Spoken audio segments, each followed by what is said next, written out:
A few questions, and I mean this honestly. I'm being open-minded about this. Do you like, better yet, do you think people like the X Games-ization of the Olympics? And that's a real term being used now. I like it. I think it works. I've done the whole get off my lawn thing. I can do it very easily. Maybe a lot of you can as well. But let's be open-minded. Let's look at this strategically, because this is a fascinating, whether you're into sports or the Olympics or not, doesn't really matter. This is kind of sport meets demographics, meets marketing strategy, meets Gen Z. Maybe. So look at it with an open mind. And that is the X Game-ization. Look at it strategically. Just strategically. The X Game-ization of the Olympics is really exactly what you would think. It's adding stuff like skateboarding. It's adding, I'm going to keep trying not to laugh, breakdancing, surfing, speed climbing. That's one of my favorites. Speed climbing. The list goes on, right? These lifestyle Gen Z sports.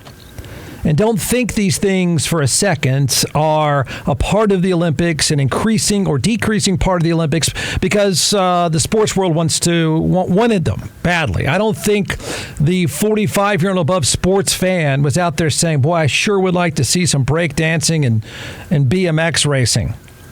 It's because of TikTok. Almost everything that you see, from songs getting shorter to TV shows getting shorter to the Olympics turning into X Games, is because of TikTok. In the media world, fighting TikTok for 20-somethings is a very real thing. I would submit to you a mistake oftentimes. It's a real mistake. But it's a real thing. It's a real part of strategy. It's a constant battle out there. So the question is, can the Olympics pull off turning itself largely into the X Games just to win over the 20-somethings, just to compete against TikTok? They say, strategically, they have no choice or they die. So there's a lot to this. It's a pretty fascinating strategic rollout. And I think I look at everything strategically. So I find this really interesting. Will it work? Is this going to work? So far, whatever they're doing is working. Let me tell you this about the media space. And I'll be Jeff Ward, the talk show host, and less Jeff Ward, the person not a talk show host in the rest of the world. But living with an audience 60 years old and above as you go forward is a Sears-like death. Okay? I mean, if you want simple terms, just think of store traffic, right? I mean, it's a Sears-like death. But running off, this is something I don't think people like to address, but running off a 40 to 45-year-old in order to chase a 20-something, I think is a bad idea. And I don't know if you think that's going to happen here or not. I see it pretty often. So the ratings are big for the Olympic Games so far. They're huge, the best in decades. But the question in the very end is going to be this. Did the X Games-ization of the Olympics work? Is that what drove you to the games in record numbers? Is that what's keeping you there in record numbers? Because, NBC has been scrapping at this for a long, long time. They've had the rights to the Olympic Games for decades. And just understand the concept of how that works. Rights means exactly what you would think. I buy the content, then I've got to turn around and find a way to make money at it, or use it however I want, promote other shows, stuff like that. And so they locked themselves in years ago for decades of taking on the Olympics. And of course, as TV became a less part of your life, it became a tougher business model. And so for whatever reason, you can answer that any way you want. I think there are probably a lot of reasons. For whatever reason, it's working now. It is. And you can pick and choose all the different things they're trotting out there that are working. I think it seems pretty obvious. It's less sports, more storylines, and more drama, and that's what's doing it. But either way, for the first time in a long, long time, they are seeing big numbers. So is that because of the X Games-ization of the Olympics? If so, then you're going to see a lot more breakdancing, cornhole, rock climbing, skateboarding, all that stuff. You'll see disco added to the Olympics if that's what's driving you there. Is that what is driving these numbers, these bigger than ever numbers? Is that an accomplishment by NBC? Did they really win over Gen Z by doing this? Did they take them away from scrolling on TikTok? Because that's the battle, as many of you know. I'm going to bet not. Publicly, I think you'll hear one thing. This is true of, media companies all the time because they've got to convince advertisers all they can that things are going great. But things are going great. So behind the scenes, you're going to get the truth because behind the scenes is the data. It's a data-driven world. The business is no different. I'm guessing, do this for an experiment. I mean, do you think these numbers are bigger than ever because of Gen Z, because of 20-somethings? If you think so, do this sometime. Just do it. Have a Gen Z have them sit down on your couch while the TV's on, and you tell me if they really look at the TV. They never even notice the TV. It's not part of, I view Gen Z and TikTok and TV like I do voting, and I don't mean that in a ridiculous kind of way. They don't know how to do it. It's like a rotary phone to them. It means nothing. It's a VCR. So you can have a Gen Z. You can line up hundreds of Gen Zs and have TVs on, and everyone's on their phone. I'm not even sure adults are any different, but at least we know what a TV does. So the reason why I bring this up is something is working, and the Olympics and NBC are desperately hoping it's the X Gamesization of the Olympics that is driving people to this. I don't think so, but we're going to find out. So here's what they said. It was a long story. This is what you do at 4 o'clock in the morning. This is a bunch of stuff for you to think about, though. Because, look, I can sit here and get off my lawn and say I only like swimming and track and real sports, but they're going to say, well, who cares, old man? Because whatever we're doing is drawing record numbers. Maybe they do like break dancing yet, but maybe they do like speed climbing and surfing. All right, it's no coincidence. IOC spokesperson Mark Adams admitted that surfing, skateboarding, sport climbing, and 3-on-3 basketball debuted at the Tokyo Olympics in 2021, or that breaking.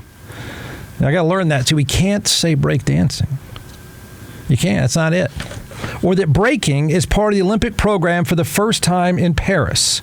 The X Games-ification, I call it isation, of the Olympics is part of the IOC's bid to appeal to a younger demographic. We have to attract younger people. If we don't, we're dead. Mark Adams says. Well, I use the example of Sears. Anybody? It's a business model. Here's something. Just live by the rule. Don't be Sears. Don't do it. Rethink yourself all the time. Don't be Sears. He says maybe only golf and baseball of mainstream sports, listen to this, demographically, are older demographics than the Olympic Games. Apparently, the data says the oldest thing in TV, other than golf and baseball, is the Olympics. Remember what I said? Don't run off a 40-year-old to win a 20-year-old.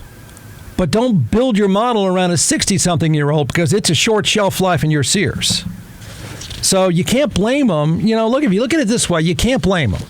I mean, I don't like it, but if you were sitting there and this was your $25 billion or $50 billion and you had to find a way to get somebody else to watch, you'd be trying the same thing.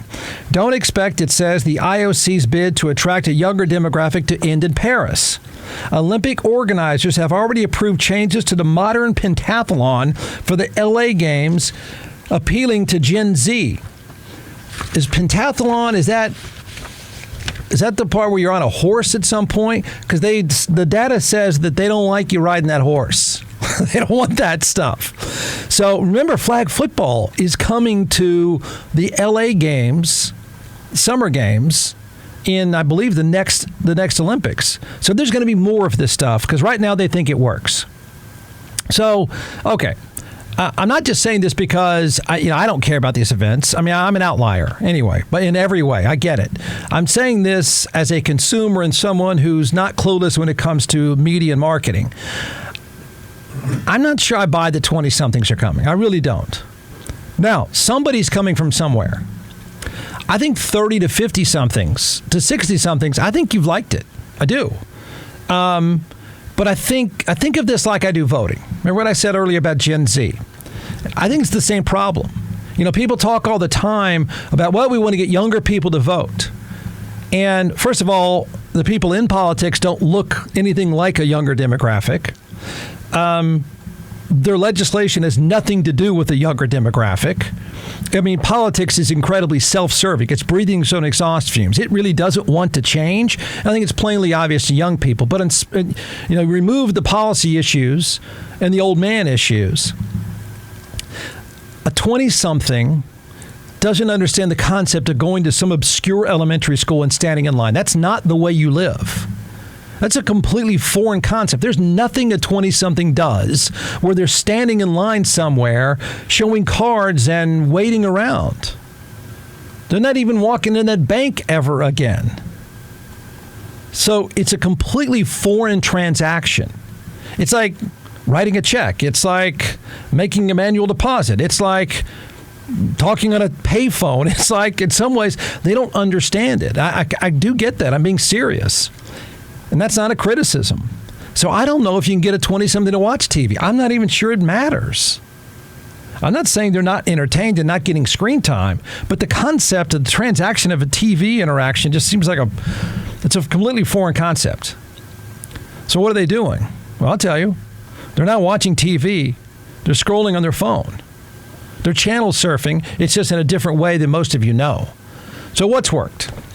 Because I think it's pretty clear. I think they're married to the idea that anything that needs to be tweaked, if a Gen Z focus group says tweak it, they're going to do it. If somebody needs to be introduced, they're going to do it. They're not about sport. They're about getting those TV ratings up, and they've succeeded. So has it worked? Are you cool with it? Or have they completely missed, and the real number is a bunch of us watching more than ever? It's not Gen Z.